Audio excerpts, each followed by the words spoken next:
అప్పటికప్పుడు యుద్ధ రీతిలో వచ్చిన తేడాలేంటి సార్?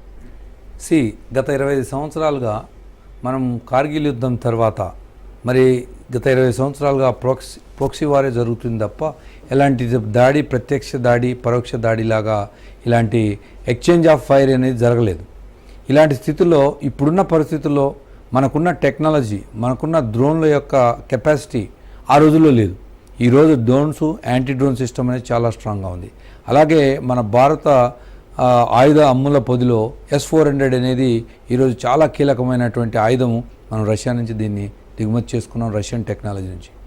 ఇలాగే కాకుండా ఎన్నో రకమైనటువంటి అత్యాధికమైన ఆయుధాలు ఈరోజు BDLA కానివ్వండి, DRDLA కానివ్వండి, మన మేక్ ఇన్ ఇండియా కాన్సెప్ట్లో ఎన్నో అలాంటి ఇంటర్నేషనల్ అంతర్జాతీయ స్థాయిలో అత్యాధికమైన దేశాలు France, Israel, Germany and America లాంటి దేశాల నుంచి మనం టెక్నాలజీని ఇంపోర్ట్ చేసుకొని మనగా మేక్ ఇన్ ఇండియా కాన్సెప్ట్లో మనం తయారు చేసుకొని ఈరోజు సమృద్ధిగా ఉన్నాం.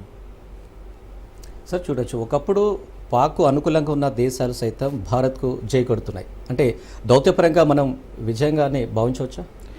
100%. ఇదంతా భారత ప్రభుత్వం ప్రస్తుతం ఉన్న స్థిరంగా ఉన్న ప్రధానమంత్రి మోదీ గారి సారథ్యంలో గత 11 సంవత్సరాలుగా వారు చేసిన దౌత్యం ప్రపంచ అగ్రగామి దేశాల్లో అమెరికా కానివ్వండి, రష్యా కానివ్వండి, ఇజ్రాయెలే కానివ్వండి, జర్మనీ కానివ్వండి, ఫ్రాన్సే కానివ్వండి, ఈ అత్యధికమైన ఆర్థికంగా బలంగా, సాంకేతికంగా బలం ఉన్న దేశాలతోటి ఈరోజు మనం సత్సంబంధం కల్పించుకోవడం, అలాగే దౌత్యపరంగా మనం వాళ్ళతో సన్నిహితంగా ఉండడం, మన టెక్నాలజీని ఎక్స్చేంజ్ చేసుకోవడం, ఈరోజు ప్రపంచంలో అత్యధికంగా సైన్స్ అండ్ టెక్నాలజీ, సాఫ్ట్వేర్ రంగాల్లో మన ఇండియన్ సైంటిస్టులు ఉండడం అది మనకు గొప్ప గర్వకారణం. ఇది చాలా సపోర్ట్గా ఉంటుంది. దీనివల్లే సుస్థితమైన భారతదేశాన్ని సామరస్యంగా పరిపాలించుకోలే ప్రభుత్వం ఉండడం వల్లనే ఇలాంటి పరిస్థితిలో ఈరోజు మనం ఉన్నాం.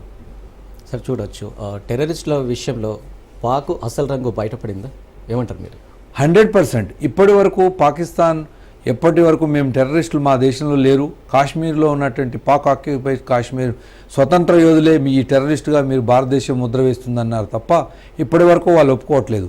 పాకిస్తాన్ కనుసన్నల్లో పాకిస్తాన్ యొక్క రహస్య గూఢాచార సంస్థ అయిన ISI యొక్క కనుసన్నల్లో జరిగే ఈ ట్రైనింగ్ ఈరోజు బయటపడింది. అలాగే మనం పాకిస్తాన్ భూభాగంలోకి 100 కిలోమీటర్లు చొచ్చుకెళ్ళి మనం ఈరోజు వాళ్ళ స్థావరాలను ధ్వంసం చేసి మనం ప్రపంచానికి చాటి చేస్తాం పాకిస్తాన్ ఒక ఉగ్రవాద దేశం అని నిరూపించాం. సరే, ఇంకోటి, పాక్ వక్రబుద్ధి ప్రపంచ దేశాల ముందు తేట తెల్లమైందని అనుకోవచ్చు. 100%. ఈరోజు మన రష్యా కానివ్వండి, ఈవెన్ అమెరికా కానివ్వండి, ఈరోజు ఇజ్రాయెలే కానివ్వండి, ఈరోజు మన వైపు ఉన్న